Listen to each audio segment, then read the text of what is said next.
10 तारीख को बिहार ही नहीं बल्कि मध्य प्रदेश की सरकार का भविष्य भी तय होगा, क्योंकि मध्य प्रदेश में 28 सीटों पर उपचुनाव हैं। इसलिए सियासत वहां भी तेज है, लेकिन बिल्कुल अलग अंदाज में। कल कमलनाथ ने एक इमरती देवी पर एक विवादित कमेंट किया, लेकिन इमरती देवी पर दिए अपने बयान पर माफी मांगने की जगह कमलनाथ ने एक अजीबोगरीब सफाई दी।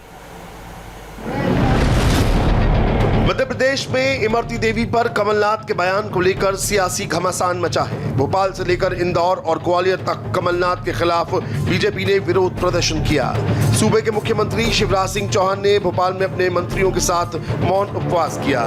शिवराज का मौन उपवास सुबह 10 बजे शुरू हुआ और दोपहर 12 बजे खत्म हुआ। तो वहीं प्रदेश इंदौर में ज्योतिरादित्य सिंधिया और ग्वालियर में बीजेपी प्रदेश अध्यक्ष वी.डी. शर्मा ने भी मौन उपवास किया। बीजेपी के इस विरोध प्रदर्शन का कमलनाथ पर कोई फर्क पड़ता नहीं दिख रहा। खंडवा में कमलनाथ ने इमरती देवी पर अभद्र टिप्पणी को लेकर सफाई दी है। न उन्हें आपत्तिजनक शब्द इस्तेमाल करने का मलाल है, न माफी मांगने की वो सोच रहे हैं, उल्टे अपने किए को फिर से दोहरा रहे हैं। तो मैं से आपसे इतना कहता हूँ कि आपने जैसे 2 साल पहले विश्वास रखा था कांग्रेस पर, अब तो उत्तम पाल है, दूसरा कौन सा था ये मैं तो नाम नहीं जानता, कुछ और कह दूंगा तो कहेंगे आपने अपमान कर दिया। कल मैंने कुछ कह दिया था, हाँ कोई अपमान सोच से नहीं कहा था, मुझे तो नाम नहीं याद था, आज भी जिसका नाम नहीं याद अब उसे कुछ कह दूं मैं।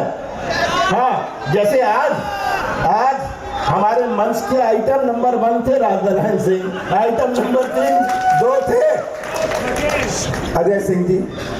ये लिस्ट में लिखा item number 1, item number 2, item number 3, किसी का अपमान है? तो ये आज शिवराज सिंह तो बहाना ढूंढ रहे हैं, बैठ गए अनशन में कि मैंने किसी का अपमान कर दिया। कमलनाथ किसी का अपमान नहीं करता, मैं तो सच्चाई के साथ आपकी पोल खोलता, आपको बोलने का कुछ नहीं है। कांग्रेस के कमलनाथ के लिए बीजेपी की महिला कैंडिडेट आइटम है। डबरा उपचुनाव में रैली के दौरान कमलनाथ ने बीजेपी उम्मीदवार इमरती देवी को आइटम कह दिया। बवाल मचा तो उसे जस्टिफाई भी कर रहे हैं, मतलब चोरी भी सीना जोरी भी। इस बयान को लेकर सीएम शिवराज सिंह चौहान समेत बीजेपी नेताओं ने उनके खिलाफ मोर्चा खोल दिया है। मौन उपवास खत्म होने के बाद शिवराज सिंह चौहान ने कमलनाथ पर निशाना साधा। उन्होंने कहा कि कमलनाथ मुझे कितनी भी गालियां दें उससे कोई फर्क नहीं पड़ता, लेकिन इमरती देवी पर की गई उनकी टिप्पणी मध्य प्रदेश की हर माता बहन का अपमान है।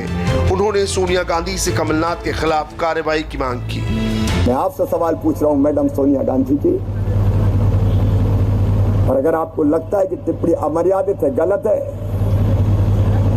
माता बहन और बेटियों के सम्मान से खिलवाड़ है, तो आप श्री कमलनाथ जी के खिलाफ क्या कार्रवाई करेंगी? क्या आप उन्हें कांग्रेस से निकालेंगे? क्या आप उन्हें पद से हटाएंगी? या इस निर्लज्ज नेता को अट्टहास करते हुए माताओं और बहनों की मान और सम्मान की धज्जियां उड़ाते हुए देख सकेंगे? कमलनाथ के बयान पर इमरती देवी ने दुख जताया है। उन्होंने कहा कि वो कमलनाथ को अपने बड़े भाई जैसा मानती थी, लेकिन जिस तरह की भाषा का इस्तेमाल कमलनाथ ने किया है वो शर्मनाक है। जब भी मेरे सामने पड़ते तो मैं बड़े भाई के नाते उनके पैर छूती थी, पर उनने आज मुझे इतना अपमानित किया है कि उसको तो भाई मैं उसको राक्षस के रूप में देखना चाहती हूँ कि वो राक्षस है, महिलाओं के नाम पर राक्षस है, बहुत दुखी हैं। ऐसे अगर और कोई महिला होती, मैं तो राजनीतिक महिला, अगर और कोई महिला होती तो पता नहीं फांसी लगा के मर जाती।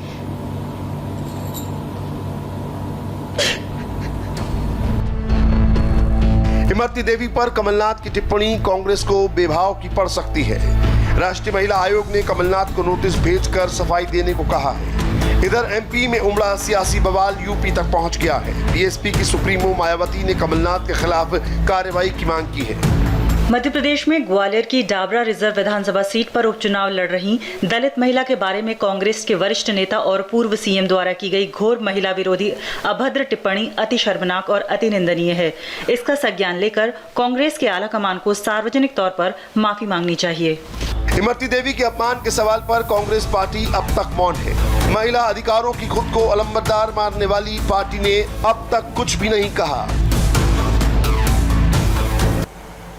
और अब वक्त है क्रिकेट धमाका का। सिर्फ 60 सेकंड के ब्रेक के बाद ज्योत्सना के साथ देखिए आज के मैच पर स्पेशल प्रीव्यू। क्या जीत की राह पर लौटेगी चेन्नई सुपर किंग्स या राजस्थान को मिलेगी रॉयल जीत?